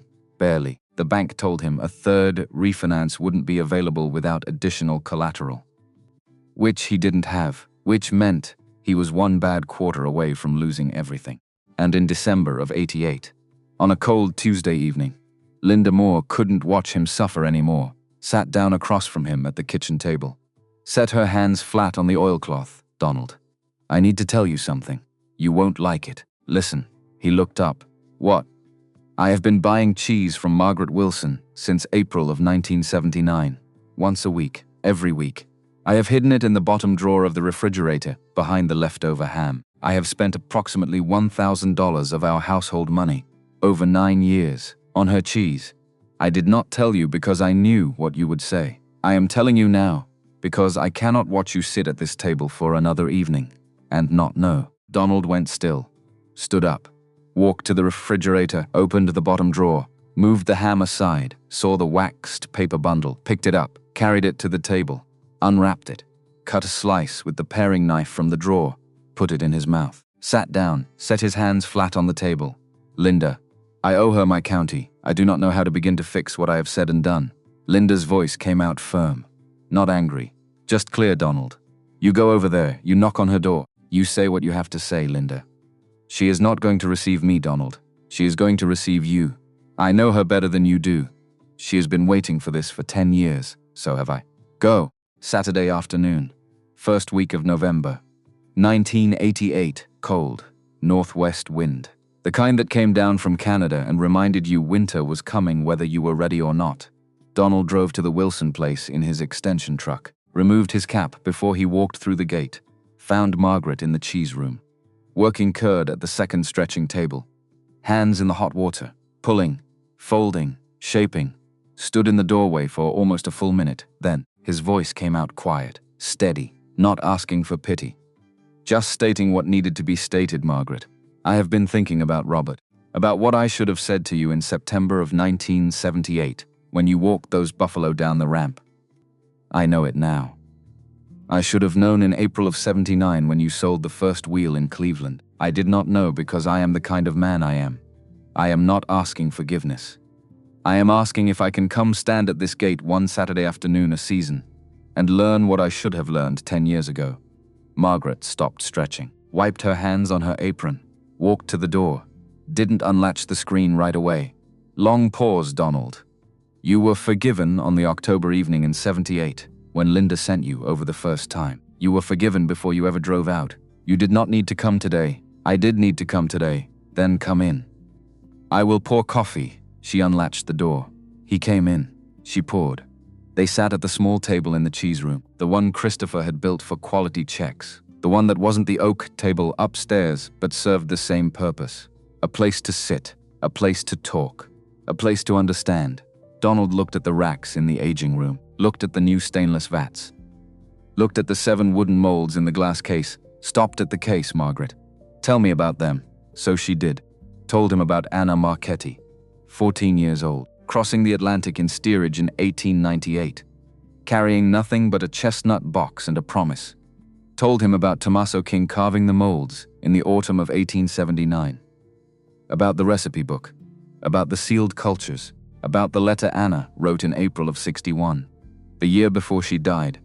Told him about the night Margaret opened the box, the night her mother asked the question, the night she decided the promise was hers to keep. Told him about the trip to Vermont, about Kenneth Anderson, about paying $4,800 cash for 6 animals nobody wanted. Told him about Christopher weeping at the kitchen table over the first slice, about Joseph Rodriguez paying $7 a pound from his apron pocket, about Anthony Martinez driving 470 miles to taste something his grandmother had made 49 years ago.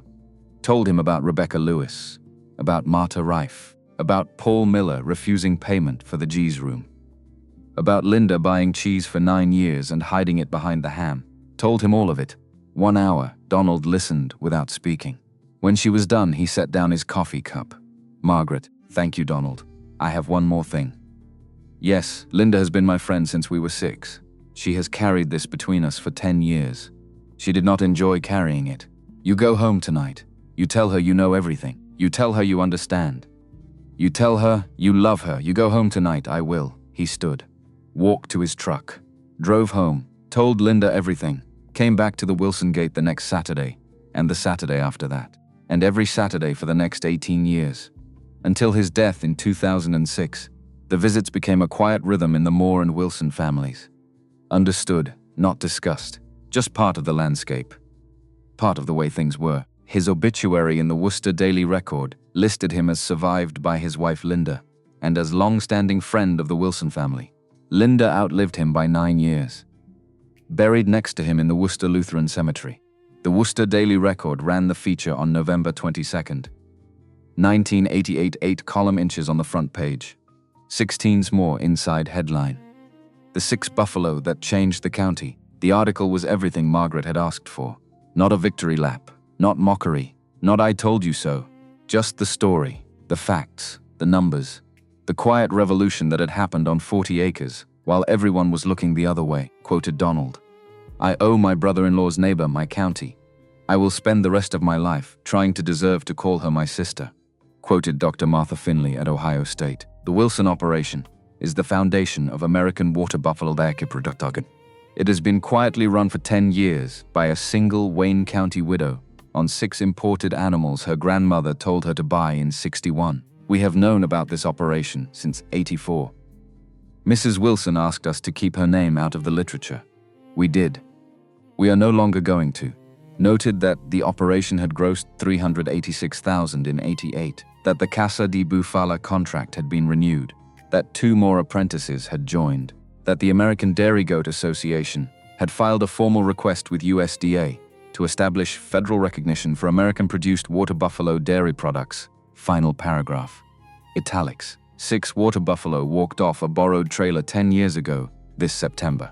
Every farmer in the county laughed. Most have stopped. The widow who bought those animals never asked for an apology, never announced a victory. Still in her cheese room at 5 in the morning weekdays, 6 on Saturdays. The wooden molds her great-great-grandfather carved in 1879 are still in the glass case on her wall, not used for cheese, used for memory. There is no clearer way to describe what has happened on those 40 acres. The article ended there. 12 years later, summer of 2001, Margaret flew to Denver for the first time in her life. 70 years old. Had never been on an airplane. Christopher flew with her. Sarah too, his wife of 19 years. Their daughter Emily, 12 years old. Margaret's granddaughter, American Cheese Society Annual Conference. The board had voted in March to permanently display the 7 wooden molds in their headquarters lobby. Glass-fronted oak cabinet, permanent exhibition. Had asked Margaret if she would come for the dedication. She'd said yes. Friday afternoon in July. 240 people in the lobby. Small wooden podium. Microphone. Margaret walked up, set her hands on either side of the podium, looked out at the room. My name is Margaret Wilson. I am from a 40-acre farm in Wayne County, Ohio. Her voice was steady. The voice of a woman who'd spent 23 years making cheese by hand. My grandmother carried these molds across the Atlantic, from the Italian Alps, in the spring of 1898. She was 14 years old. Did not know if she would see her mother again. Had not met the man she would marry. Had not had the daughter who would have me. Had not kissed her granddaughter and told her the day would come. When America needed real mozzarella, she paused. Let that sit. She was that morning only a 14-year-old Italian girl, carrying her grandmother's tools to a country she had never seen. Today, these molds are here. I am here, my son, his wife, his daughter are here. That is the story. Another pause. I am not giving a longer speech than that. Find one promise in your family. 1. Keep it. Even if it takes 50 years, she stepped back. The lobby was silent for a full minute. Then the room stood. 4 minutes of applause. Margaret stood next to the podium with her hands at her sides. Didn't weep. Had been past weeping for a long time. Christopher and Sarah came up. Put their arms around her. Emily took her grandmother's hand. They walked to the cabinet together. Inside, 7 wooden molds. Carved 1879. Rubbed smooth by 100 years of cheese. Next to the molds, a photograph. Black and white. Taken with a glass plate camera in May of 1898. 14-year-old girl in a long dress. Standing on a stone farmhouse step. Her grandmother beside her cabinet card beneath Anna King. Age 14, May 1898. 3 months before she boarded the ship to America, carrying her grandmother's molds across the Atlantic. The promise not yet made. Would be made on a porch in Wayne County, Ohio, 40 years later. The cabinet still stands there today. The molds are still inside. Margaret ran the operation until 2005. Handed the cheese kitchen to Christopher that spring. She was 74, he was 49. Ready? She kept doing morning milking until she couldn't. Finally let Rebecca drive over twice a week. Rebecca, who by then had her own 20 buffalo dairy, who had trained 2 more women, who had kept the chain unbroken. Margaret Wilson died early autumn of 2014, 83 years old, buried next to Robert in Worcester Lutheran Cemetery. Stone reads her name, the years. One line at the bottom in Italian, La nipote ha tenuto la promessa. The granddaughter kept the promise. Casa di Bufala in Brooklyn still operates. Run by Anthony Martinez's daughter. Still buying from the Wilson operation. Contract renewed every 5 years since '86. The 5 women Margaret trained created what food writers call the Central Ohio Water Buffalo Mozzarella Corridor. 14 working operations by 2006. Rebecca to 2 more. Those 2 to 4 more. Those 4 to 8. Teaching chain unbroken. All because a widow opened a Chestnut box in December of '77. All because 6 water buffalo walked off a borrowed trailer in September of '78. All because one woman believed when nobody else did. Makes you wonder how many are happening right now. Quiet revolutions in small counties. Widows at kitchen tables with boxes they haven't opened. Recipes folded into books we've stopped reading. Promises waiting 50 years to pay off. How many gates need someone to walk up with a cap in their hands? If you've ever bought something nobody understood. If you've ever kept a promise from a grandparent who didn't live to see it. If you've been the one at the gate, too late, or the one inside who forgave anyway. Tell me in the comments. I read everyone. Christopher stood in the cheese room at 5 in the morning. Same concrete floor Margaret had poured in '78. Same white walls. Same 2 stainless vats. Same wooden stretching tables Paul Miller had built 36 years ago. Different hands now. His hands, 63 years old, had been making this cheese for 35 years. Since he quit the bank. Since he told Lawrence Cole he was choosing the farm. Since the morning he named the first buffalo and understood he wasn't leaving. Sarah came down the stairs. Coffee in both hands. Set one cup on the quality check table. Kept the other. You're up early. Couldn't sleep. She didn't ask why. Knew why. Because it was the first autumn without Margaret. The first harvest season. The first cold morning. The first everything. The cheese room felt different without her. Not empty. Just different. Like a piece of the foundation had shifted, and they were all still learning how to stand on the new ground. Sarah sat down at the small table. Christopher kept working. Heating milk. Watching the thermometer. Adding culture. The same motions Margaret had taught him. The same rhythm Anna had taught her. Emily called last night. Christopher looked up. She coming home. She's thinking about it. Thinking or deciding. Deciding. She wants to talk to you first. Christopher poured the curd into the first stretching table. Began working it. Hot water. Pull. Fold. Pull again. His voice came out careful. What does she want to talk about? The operation. What happens next? Whether there's room for her, there's always been room for her. She needs to hear you say it. Christopher shaped the first ball. Set it in the mold. Started the second. Tell her to come home. Tell her we'll talk. Tell her the answer is yes before she asks the question. Sarah smiled. Finished her coffee. Went back upstairs to make the call. And Christopher stood in the cheese room his mother had built and understood that the story wasn't ending. Was turning a page. Emily Harris drove into the gravel yard on a Saturday morning in March, 26 years old. Had left for Ohio State at 18. Studied agricultural business. Graduated 22. Took a job with a Cleveland food distributor. Spent 4 years learning supply chains. Learning wholesale markets. Learning how food moved from farm to table in a system that had forgotten where food came from in the first place. Had been good at it. Had made good money. Had an apartment in Cleveland Heights. Had a boyfriend who worked in tech. Had a life that looked exactly like what a smart college graduate from Wayne County was supposed to want. Except she didn't want it. Wanted this. Got out of her car. Same gravel yard. Same barn. Same pasture where 164 water buffalo grazed like they'd been there since the Ice Age.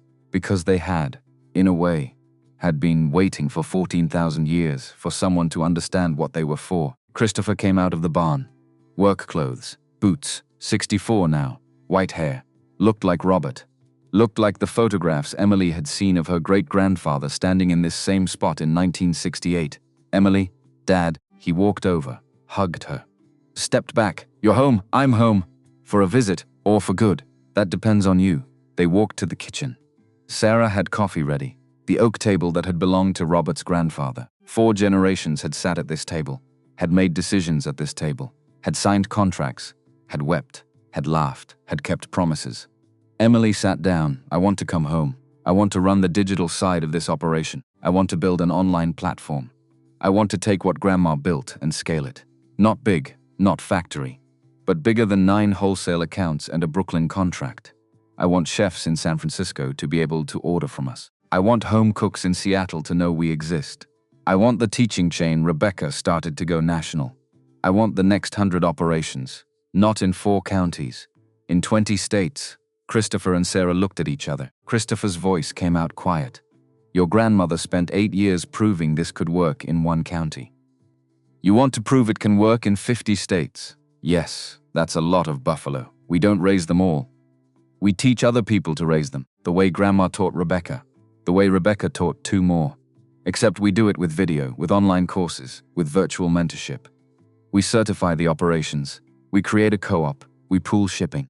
We build the infrastructure so someone in Montana can start a 10 buffalo dairy and have a market waiting. Sarah leaned forward. Emily, that's a whole business. It's the next chapter of Grandma's business. She built the foundation. We build the house. Christopher was quiet for a long moment. Then your grandmother left something. In the seat chest upstairs. She told me to give it to you when you came home. She didn't say if. She said when. Like she knew. He went upstairs. Came back down with a small wooden box. Not the Chestnut box. A different one. Newer. Made from walnut. Hand-carved. Had Emily's name on the lid in Anna's handwriting. Emily opened it. Inside. A letter. Dated April 2005. Written in Anna's hand. But the signature at the bottom wasn't Anna's. Was Margaret's. Emily unfolded it. Read aloud to my granddaughter Emily. If you are reading this, I am gone. Christopher has given you this box because you came home.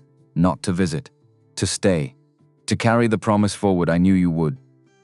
Your great-great-great-grandmother Anna knew you would. She told me in 1937 that the promise would need 5 generations to take root. She said the first would plant, the second would water, the third would harvest, the fourth would teach, the fifth would spread the seed to places the first never imagined. You are the fifth. This is your work. Do not be afraid of scale. Do not be afraid of technology. Do not be afraid to take what we built in Wayne County and show the country what real food looks like. Anna carried molds across the Atlantic. You will carry knowledge across the internet. Different tools. Same promise. I have left you 3 things. First, my recipe book. Not the one Anna gave me, the one I made. 37 years of notes, mistakes, corrections, improvements, everything I learned. It's yours. Second, the names of 12 women who wrote me letters asking to learn. I did not have time to teach them all. You will. Find them. Start there.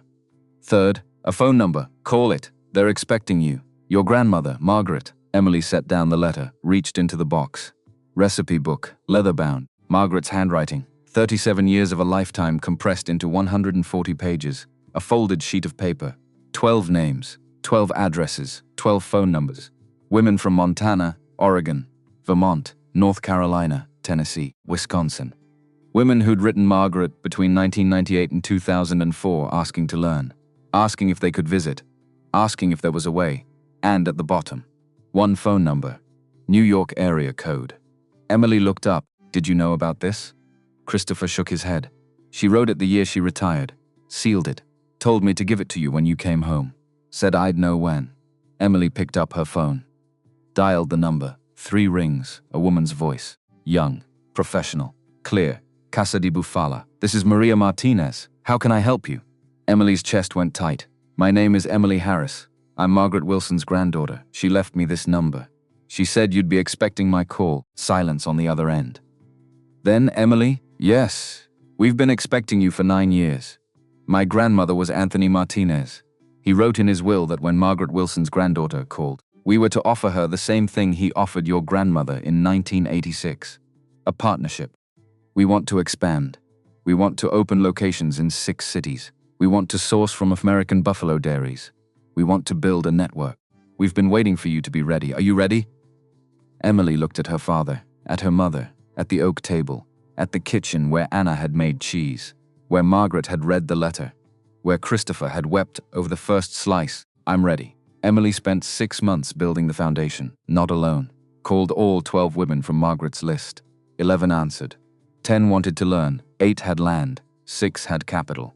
4 started operations within 18 months. Montana, Oregon, Vermont, North Carolina. Small operations, 10 to 20 buffalo each, but real, certified, following Margaret's standards, following Anna's recipes, keeping the quality. Emily built the website in the barn office Christopher had converted from the old tack room. Designed it herself. Clean, simple, told the story. Anna's Crossing, Margaret's promise at 6 buffalo. The Brooklyn contract, the teaching chain, the legacy, a dead and online store, shipped direct to consumers. Overnight refrigerated freight, expensive, but people paid, because you couldn't get this cheese anywhere else, because the story mattered, because real mozzarella di bufala, made from American buffalo milk, by hand following a recipe from 1898, wasn't something you found at Whole Foods, a wholesale portal. Let restaurants apply. Vetted them. Made sure they understood what they were buying. Made sure they'd use it properly. Made sure they wouldn't serve it on a pizza that sat under a heat lamp for 40 minutes. A learning platform. Video courses. Margaret's recipe book digitized. Step-by-step instructions. Rebecca Lewis teaching the stretch. Marta Reif explaining curd cutting. Emily demonstrating quality control, charged for it. Not much. $50 for the basic course.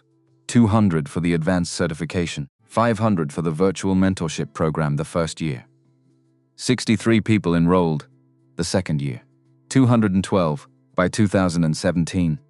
487 students from 33 states and 6 countries. 23 new operations certified.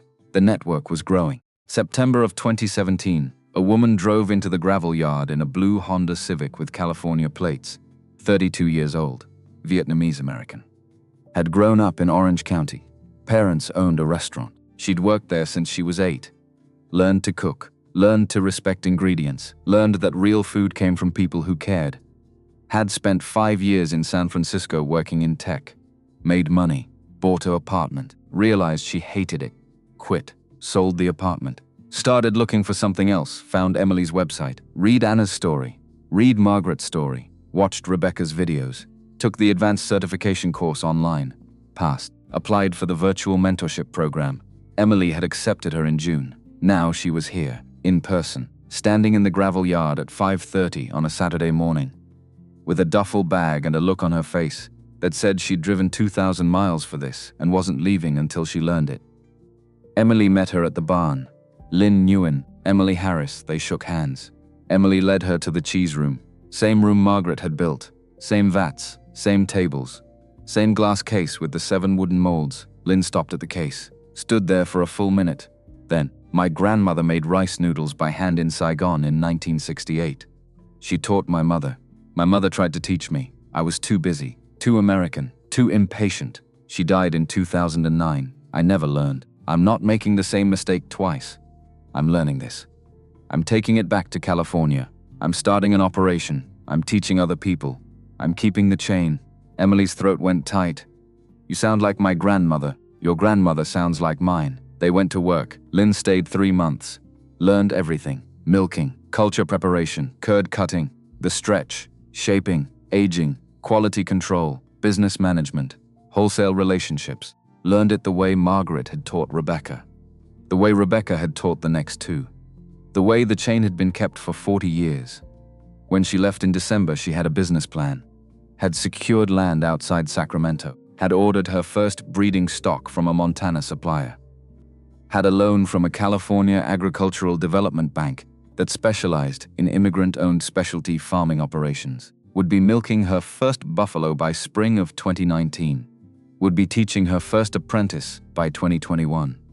The chain was spreading west. By 2018, something else was happening. Climate change. Everyone had been talking about it for 20 years. But now it was here. Real, undeniable. Midwest droughts, western fires, southern floods. The dairy industry was struggling. Industrial operations were collapsing. Corn prices were spiking. Water was getting expensive. And water buffalo. Water buffalo who'd evolved in monsoon climates, who handled heat better than Holsteins, who needed less grain, who grazed on marginal pasture, who produced richer milk on smaller footprint, who were more resistant to heat stress, who didn't need air-conditioned barns. Water buffalo were the future. Emily saw it first, wrote about it on the website, called it the climate-resilient dairy revolution, backed it up with data, with peer-reviewed research from agricultural universities.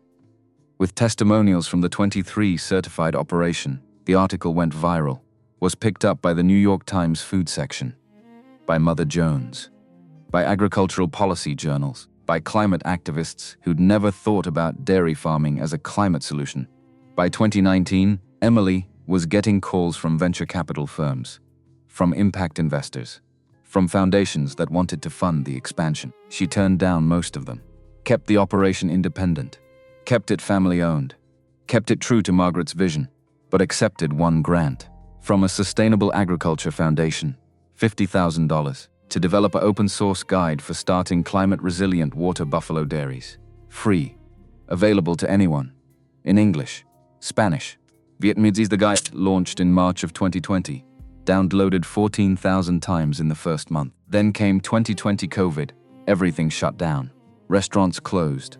Wholesale accounts disappeared overnight. The Brooklyn contract suspended for 3 months. Casa de Bufala couldn't operate, couldn't receive, couldn't sell. The Wilson operation lost 60% of revenue in April. Emily pivoted in 2 weeks, direct-to-consumer only, online store, overnight shipping, home delivery, contactless, safe AD cheese-making kits, sent people the cultures, the recipes, the video instructions. Let them make it at home with grocery store milk while they waited for their buffalo milk order to arrive. AD virtual classes. Live. Emily teaching the stretch over Zoom. Rebecca joining from Holmes County. Lynn joining from Sacramento. The 3 of them together showing people how to make real mozzarella in their own kitchens while the world was burning. It worked. May revenue. Back to 80%. June. Back to 95%. July. 112%. The pandemic had done something. Had reminded people what real food was. had reminded them where it came from, had sent them looking for connection, for meaning, for something that tasted like someone cared. The Wilson operation had that, had always had that, because Anna had cared, Margaret had cared, Christopher had cared, Emily cared. By the end of 2020, the operation had 5,000 active customers, 38 certified partner dairies. Revenue had doubled, not because of the pandemic, because of what the pandemic revealed. People were hungry for real. Emily's daughter was born in March of 2022, Anna Margaret Harris, named for the first and third, the promise maker and the promise keeper, 8 pounds. Healthy, perfect. Christopher held her in the kitchen for the first time. 71 years old, grandfather now. Had that look, the one that said he was seeing something, not just the baby. Something else, something larger. 5th generation. Emily nodded, exhausted, happy, complete. 5th generation. Anna said it would take 5 to spread the seed. You think she knew? I think she knew everything. Sarah came in, made coffee. They sat at the oak table, baby sleeping in Emily's arms, morning light coming through the east window. Same light that had come through this window every morning for 90 years. Christopher's voice came out quiet. Your grandmother told me something before she died. Never told you. Because she said you'd figure it out yourself when the time came. She said Anna had a dream in 1937. Told your grandmother about it on the porch. Said she dreamed she was standing in a kitchen in America, watching her great-great-great-granddaughter hold a baby named Anna. Said in the dream there were wooden molds on the wall. Said the baby would carry the promise to places Anna couldn't imagine. Said the baby would make cheese in cities Anna had never heard of. Said the promise would finally be planted everywhere it needed to grow. Emily looked down at her daughter. She had the dream 85 years ago. Yes. About this baby, about this moment, they sat with that. Didn't speak, didn't need to, because some promises take 5 generations to root. Some dreams take 85 years to come true. Some stories don't end, just keep turning pages. By 2024, the movement had a name, the Buffalo Dairy Renaissance, 62 certified operations across 23 states. The teaching chain unbroken. Rebecca Lewis had trained 8 women directly. Those 8 had trained 23. Those 23 had trained 67. The numbers kept growing. Lynn Nguyen in California had become the West Coast anchor, was running workshops, was teaching in Vietnamese and English, was building bridges between immigrant farming communities and sustainable agriculture movements. The American Cheese Society gave Emily the Heritage Award in October. Same organization that had honored Margaret in 2001. Same lobby, same glass case, the 7 wooden molds still inside. Emily brought Anna Margaret, 2 years old, toddling, curious, touched the glass case, looked up at the photograph of 14-year-old Anna, standing on the stone farmhouse step, in 1898. Mama, who's that? That's Anna. Your great-great-great-great-grandmother. She carried those molds across the ocean so you could be here today. Anna Margaret pressed her hand to the glass.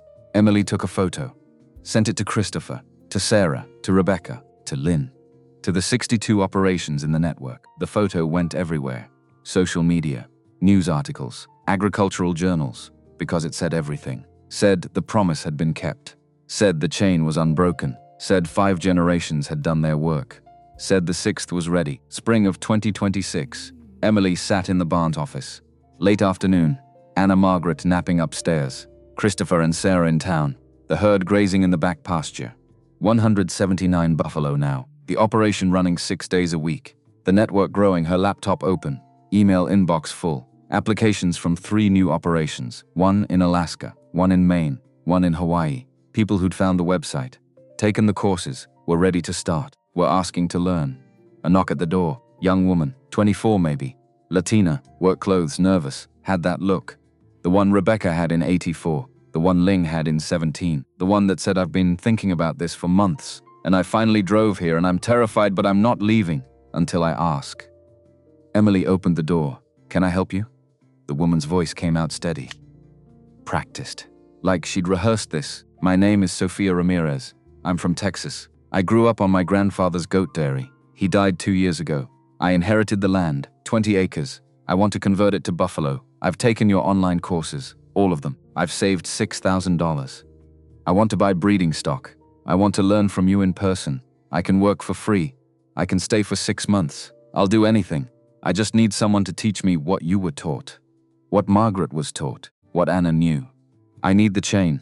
Emily looked at her for a long moment, then stepped aside. Come in, I'll pour coffee. Sophia came in. Emily poured. They sat at the desk that used to be Christopher's, that used to be Margaret's, that had held the tally books, the contracts, the promises, Sophia. I'm going to teach you everything. I'm not going to charge you. There's one condition. Yes, ma'am, when you have your own operation, when the next woman drives to your gate from New Mexico or Louisiana or wherever, you teach her, free. Same condition. She teaches the next. The chain doesn't break, ever. That's the promise. Sophia's eyes filled. I won't break it. Good. Come back Saturday. 5 in the morning. Bring boots. Sophia left. Emily walked out to the back pasture.